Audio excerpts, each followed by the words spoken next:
This is Find Your Dream Job, the podcast that helps you get hired, have the career you want, and make a difference in life. I'm Mac Pritchard, your host and publisher of Mac's List. This week on Find Your Dream Job, we're talking about how to sell your ideas, not your skills. What does it take to have a great career? Experts say there is no one answer. Yes, passion matters, but it's not enough. You need to do a number of things, and you need to do them right. Above all, you must have a plan. This week, we're talking about careers and what you need to do to have a remarkable one. Ben has found a podcast you'll want to check out that can help you discover your passion. And Jenna has a question from a listener who wonders, how can you know if you'll love a job before you actually do it? And I talked to this week's guest expert, Larry Smith, whose provocative TED Talk, Why You Will Fail to Have a Great Career, has attracted more than 6 million viewers and counting. Our show is brought to you by our book, Land Your Dream Job in Portland and Beyond. To learn more about the updated edition that we published on February 1st, visit maxlist.org/book. Hey, Mac. Ben here. So we all know that networking matters, and we've certainly talked about this on the podcast a lot. I hear from listeners all the time who really dread networking. Can you explain how the book might help people like that? Well, I, too, used to dread networking, and it's a skill, and like any skill, you can master it through practice and instruction. And we've actually got a chapter in the book devoted to networking. There are a couple of key sections here, how to work the room like a pro, and some of the secrets that we've learned about informational interviews over the years, how to get them and how to use those conversations to uncover hidden jobs, the ones that are never advertised. So you can learn how to network, and like any skill, you just need to practice it, and you need good instruction. And the book will help you get started. Jenna and Ben, you've both had different jobs over the years. What's the constant theme that runs through your careers? For me, professionally, it would be that I've worked in digital marketing for the last 8+ years, so something that involves the computer and social media. Personally, and on the more fulfilling side, it's always been in hopes of helping others. So with personal finance, helping people manage their budgets, working at Nike, inspiring athletes, now working at Mac's List, helping people find their dream jobs. For me, it's been building partnerships. So working outside my organization and partnering with other individuals and organizations to build partnerships that create value for both organizations. The other one, at least in the jobs that I've enjoyed, have been that they've been fun, right? And I don't mean, going out to the amusement park every day fun. It's that going to work day in and day out has generally been a fun thing that I've enjoyed doing, and that I've liked my coworkers, I've liked the work and that kind of thing. For me, it's service to others and finding opportunities that have allowed me to make a difference in the community where I live and work. I've had a lot of different jobs, largely in communications on different subject areas, but those are the two constants that run through my career. The thing that links both Mac's List and our public relations company that I operate is we're really good at building those connections, those partnerships that you talked about, Ben. And I do find that when you chat with people, there usually is one constant, some common denominator that runs through people's jobs, no matter how varied they might be. Let's turn to you, Ben. We're ready for the resource of the week. What have you found for us? So I'm going to get a little bit philosophical this week. Our guest this week, Larry Smith, has a TEDx talk that's available online, and I encourage everyone to check it out. I actually watched it twice. And it's really good, and it's all about finding and pursuing your passion in your career. But I came away from this presentation with one really big unanswered question, and that is, how do you actually find your passion? See, Larry frames passion as a you know it when you see it kind of thing, and I just don't know about that. I mean, before you start, how do you know whether something is truly your one true passion? And how can you tell whether an activity is something you're passionate about or just something you like? And is there a difference between the two? These are questions I just still don't know. So I spent some time over the weekend digging into the question of how to find your passion. And fortunately, I stumbled across a very interesting podcast on the subject. The show is called The Sean West Podcast. And I want to direct our listeners to episode 101, which is appropriately titled How to Find Your Passion. This podcast is produced by a guy named Sean McCabe, who's an entrepreneur, a writer, a teacher, and a blogger, and he focuses on helping people support themselves with work that they enjoy. Sound familiar, Mac? It does. It sounds very much like the work that the three of us do. Exactly. Yeah. So this episode I listened to was a deep dive into the question of passion. And there were some really tangible insights in this 1-hour podcast that I think anyone could benefit from. Sean and his co-host dissect the whole passion versus interest question that I had earlier, and they also explore the intersection of passion and sustainability. That is, how you balance your uncorrupted passion with the need to pay a mortgage, take care of a family, and meet other obligations. This latter point is something I think that often gets kind of glossed over, ignored when we're talking about passion and finding work that meets that passion. I think that can be a barrier, too, for some people, because when they get excited about pursuing their passion, and then they have to think about their monthly bills. And I think if you're going to successfully tap into your passion, Ben, you got to think about both at the same time. Yeah, and it's finding that sweet spot, the intersection of the two. So most importantly, the host provided and really thoroughly discussed strategies for finding passions. And here are some of the questions they presented to think about. So what did you like to do as a kid? And they weren't talking like specific activities, but like in terms of like categorical interest. Did you like animals? Did you like sports? Did you like sitting at home and reading math books? Things like that to think about. What are you about in one sentence? This is one of the ones I talk to job seekers about a lot, right? What's your elevator pitch for yourself? Because if you can get clear about that, you can often get clear about what you want to be doing in a career. Other questions they presented. What do you do when you procrastinate? So like when you've got a project, what other work do you do to avoid doing that other project? What would you like to do regardless of being paid? Look at the overlap of your two primary categories of interest. This gets to that whole interest versus passion question. And what they were trying to point out was if you've got two interests, whatever that overlapping area of those two interests is, that's really kind of your categorical passion there that you should really focus on. And the last question they present is, what do you love the act of doing as opposed to the idea of doing? And I thought this one was really powerful because a lot of people might say like, oh, I really like the idea of being a world-renowned author, right? And I think most people would like that idea, but your passion would be you like the act of writing, right? Not just the idea of being a writer. So this was a really excellent podcast. It's really well produced as well, and I strongly recommend it to anyone who is struggling with the whole passion question. Again, the show is called The Sean Wes Podcast. That's SEANWES. And the episode is number 101, How to Find Your Passion. And as always, I'll include a link in the show notes. Thank you, Ben. If you have an idea for Ben, a book or a podcast or other resource you've seen that you'd like to share with us and our listeners, drop him an email. His email address is ben@maxlist.org.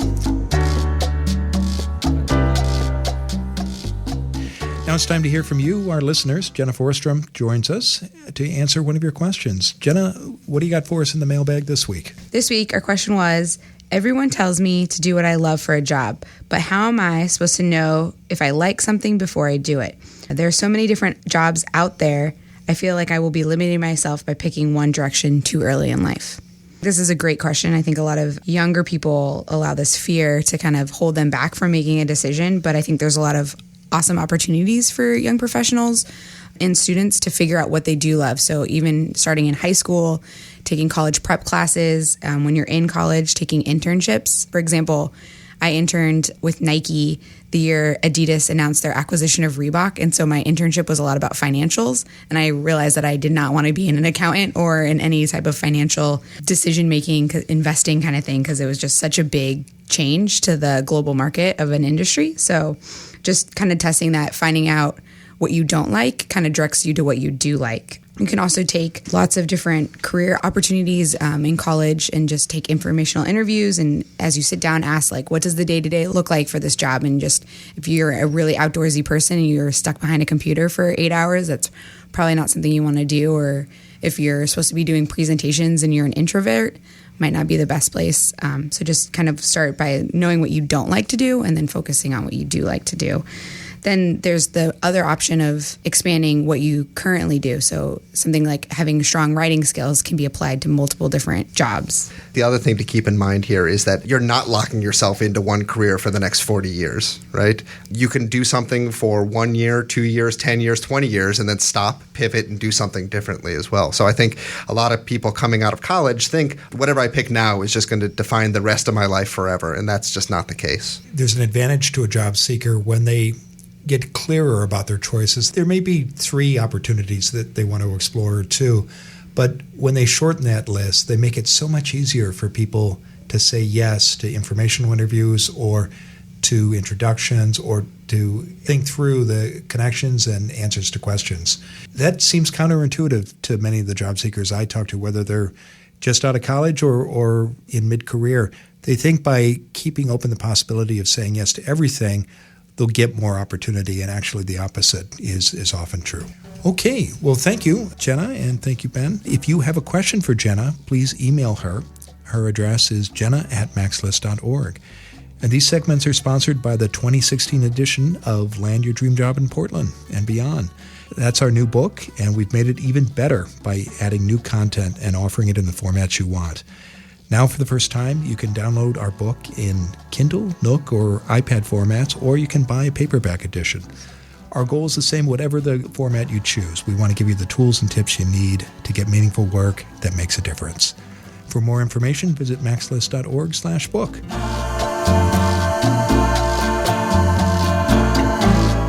Now let's turn to this week's guest expert, Larry Smith. Larry Smith is an adjunct associate professor of economics at the University of Waterloo. Over the past 30 years, he has offered career guidance to more than 1,000 students and alumni. Larry's video, Why You Will Fail to Have a Great Career, was posted on TED.com and YouTube, and it's been viewed by more than 6 million people. He's also the author of a new book, No Fears, No Excuses, What You Need to Do to Have a Great Career. Larry, thank you for joining us. My pleasure, Mac. Now, Larry, why isn't doing what you love, in other words, following your passion, enough to have a great career? You start with passion. Without passion, you can't be an innovator. Without being an innovator, you can't have a great career. But passion isn't enough. You've got to do a large number of other things. It's a very simple argument. Passion is essential for a great career, but it's not enough. It's not sufficient. I want to emphasize to everyone who wants a great career how demanding it is, but that it's achievable. So you need passion, but what are the other things that you've seen people who have had great careers do, Larry, besides tapping into their passion? Well, I've been privileged to watch so many different people pursue careers in so many different industries, so many different technologies. So after all this length of time, there are some things that I know really do work. The only trouble is it's boring advice, which is why a lot of people don't actually end up taking it. For one thing, you've got to learn how to market yourself. You've got to learn how to market your ideas. That is absolutely essential. So you've got to understand that you've got to be a marketer. You've got to understand that you have to market new ideas. You have to understand that you need to create new ideas, that you need to discipline that passion so that you're actually creating new ideas, not using your passion for a lesser purpose. And then last and most certainly not least, you need a plan, a solid, rigorous plan in order to achieve a great career. All of those things need to be put together with a lot of homework and just work. So you've got to tap into that passion, be prepared to sell your ideas. You can't rely on credentials alone. Skills change over the years, and you got to have a plan. Is that a good summary, Larry? That's correct. And one of the things I try to get everyone to understand when I'm discussing career with them is, especially a young person, you've got to look 50 years forward. That's roughly the working life of someone who's in their 20s today. And too many people plan careers based on like 1 or 2 years. Well, from my point of view, that's not exactly a plan. I want people to have 50-year plans. It's the only sensible time horizon. When I'm giving advice to a young man or woman, I have that 50-year time horizon in mind, 50 years that I will not actually see. And at the end of that 50 years, we know that there will only be 2 skills that will be in demand for sure. So lots of things will change over the next half century. One thing isn't going to change. We're going to need innovative problem solvers 50 years from now. We may need them more than we've ever needed them, but we're going to need them through that whole period of time. And of course, the second skill you will need 50 years from now is to be a communicator. No sense having great ideas, innovations, if you can't properly express and advocate them. So you need to plan a career in light of the fact that you need to have that skill and you can rely on it. Now, we do have many people in their 20s, millennials in their 20s and 30s who listen to the show, Larry, but we also have a lot of baby boomers, and I can hear them asking themselves, okay, that's terrific advice if you're in college or at the start of your career, having that 50-year perspective. What do you say to people who are mid-career or perhaps coming to the end of a traditional career? Well, I'm a baby boomer too, so I'm very sympathetic to my fellow boomers. And I've worked with a lot of people who have had to reorient their careers. And in some ways, it's ironic. So you want to reorient your career. Maybe you've got 5 years left. Maybe you've got 10. Spend 10 years happy, spend 10 years fulfilled, still seems to me it's worth the work and the effort to do so. But the same principle applies. The truth is, this skill, this ability to be an innovative problem solver will be in demand from this minute forward. So even if you're going to work for another 10 years, it's still the same argument. Create a plan so that you can use your passion to be an innovator and understand how to market yourself and your ideas. The same argument applies. Maybe there's a little more urgency. A younger person can do a little more experimentation. The older person has to be maniacally focused to make sure that they achieve a great 10 years. Isn't it really a challenge to go out in a blaze of glory? That's what I propose to do. That's what I want other people to do. That's a great way to finish a career. And this is excellent advice. And as you say, it's sensible and it's practical. What are the challenges that you see people struggle with when they try to act on this advice? Notwithstanding that this is a time-tested strategy, notwithstanding that I have seen hundreds of examples of it working, and if people look around themselves at the men and women they know successful, they will actually see these principles do work. So the difficulty, of course, is actually following through on this stuff. So many people, are their own worst enemies. They create their own obstacles. The things that are slowing them down, they will find between their ears. Sometimes that's being fearful. I understand fear. I don't want to get rid of I don't want to live in a fearless world. A fearless world would be a dangerous world. I don't want people to get rid of their fears. I want them to manage past them. I want them to understand their fears. Worry about the right things, not the wrong things. From my point of view, for example, when having a dialogue with someone about the fact that they are fearful, I respect fear. Everyone should. But for example, is a key point is, what are you afraid of? I try to help people understand that what they really should be afraid of is wasting their talent. That's the bigger fear than making a fool of yourself. That's a bigger fear than disappointing your family and friends. The worst fear is that of wasting your talent. But again, this must be taken respectfully. And I must admit, as I did in the TED video, you really and truly have to stop making excuses. It's comfortable to stay in the comfort zone, why we call it a comfort zone, but you have to leave it. People make excuses not to leave it. In their heart, they know they're not happy in their work. Their heart, they know they're stuck in a dead-end job. They know that they're wasting their talent. And then they make excuses not to take action. They will use their family as a defense against taking action. They will use all sorts of reasons not to take action. Face those excuses. Recognize them for what they are. They are your attempt to avoid taking action. You will have to take action. When you see people overcome those excuses and overcome those fears, what steps do they take? Why are they successful? It is easy to say it is because they have courage. From my point of view, that's not. While I respect that many people do have courage in the face of great obstacles, it is because really they do this boring thing. They work it through. It's like guerrilla warfare. They take a small step, another step, another step, and another step.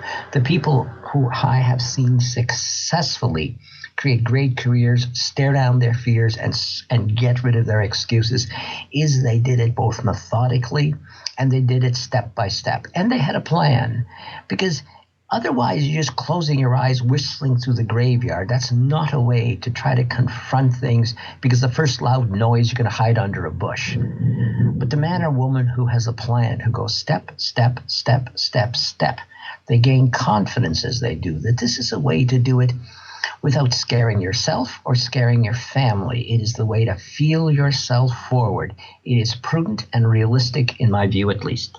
You've talked about the importance of ideas in career success and any job, and how they matter in the long run more than skills. What about creativity, Larry? What part does creativity play in a great career? Well, creativity is essential because it is part of the package of skills which is to be an innovator. The thing that is so important about creativity is when I discuss this with some people, their answer is, well, I'm not creative. So therefore I can't be innovative.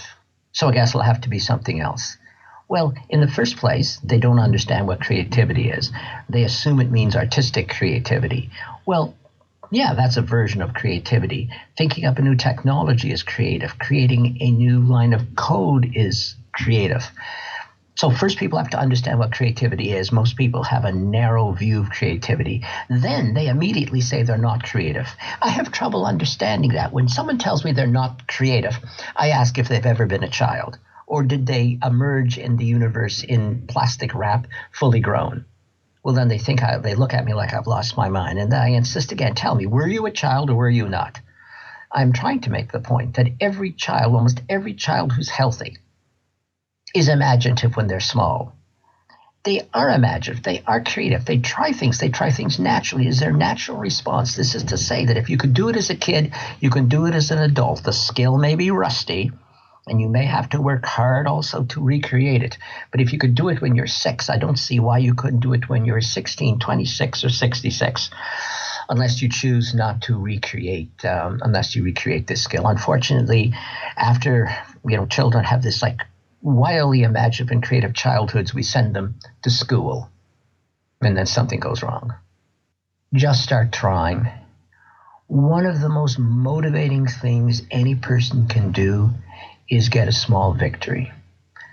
I believe many people fail to go after great careers because they do not know how profoundly satisfying it is. They don't really know how sweet a successful, great career can be.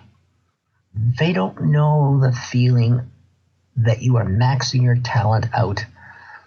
You are pushing yourself as hard as you can in a creative, innovative way.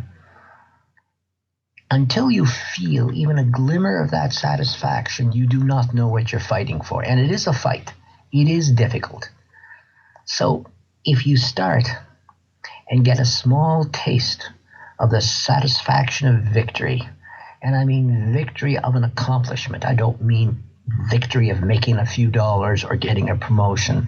I mean the profound satisfaction from creating something, producing an accomplishment you care about, that will feel so wonderful you will redouble your efforts to do it again. This is the kind of thing that once you taste it, you will never be satisfied with less. Try to get a little taste.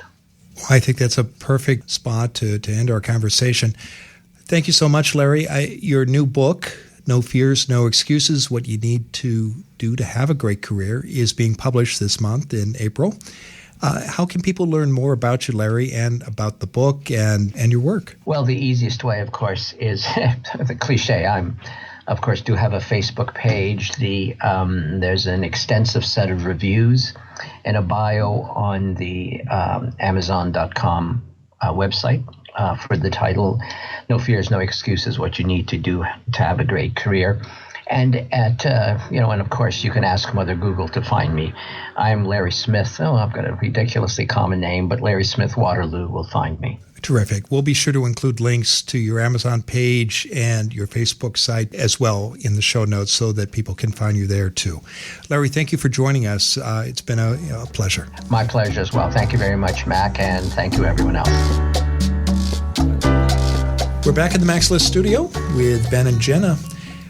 So what did you two think? What were some of the most important points you heard Larry make?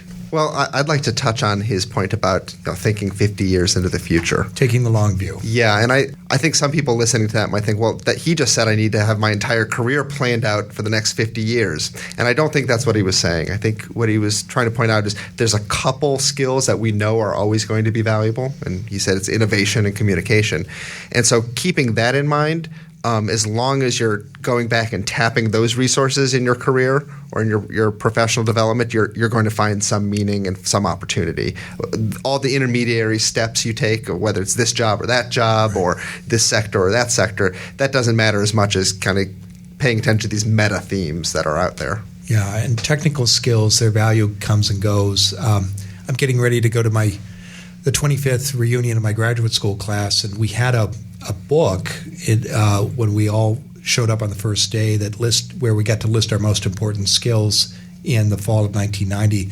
And not one, but probably half a dozen people listed as a critical skill was their knowledge of Lotus 123, a software product nobody remembers anymore that was a precursor to Excel. So those technical skills don't matter in the long run. It's that ability of innovation and being able to communicate, I think, that makes a big difference. Jenna, what did you think? I liked his talk too. I thought his points on being focused, and I think were spot on, obviously. But I think that also combats what he also talked about when he was speaking about fear management, and so how not getting caught up in what-if scenarios that are like completely impractical, but just being focused on that fear is still going to be there no matter where you are in your career. But if you focus on actual fear and not getting sidetracked of like, what if I walk in and my building's burning down and the entire company shut down? Like that's not a realistic fear, but more practical stuff. Well, great. Well, thank you both. And thank you, our listeners, for joining us. If you like what you hear on the show, you can help us by leaving a review and a rating at iTunes. This helps others discover our show and helps us serve you better. One of the reviews we received recently is from Michelle Jorgensen, who writes, Mac, Cecilia, and Ben's concise, focused, and strategic advice allowed me to address my strengths, goals, and marketability. The podcast provided the tools to actively manage my career. I started episode 1 on November 25th, 2015, and I studied each episode and implemented the tools the team and their expert guests offered. I am hooked and happy to report that within a month and a half, I went from a government position I felt stuck in to one in the nonprofit sector that I'm thriving in. Thank you for all you do. Well, thank you, Michelle. That's a very gratifying review, and we really appreciate you being both a listener and sharing with us what happened. And thanks also to the scores of other listeners who've left a review. Please take a moment to leave your own comment. Just go to www.maxlist.org/iTunes. Thanks for listening, and we'll be back next Wednesday with more tools and tips you can use to find your dream job.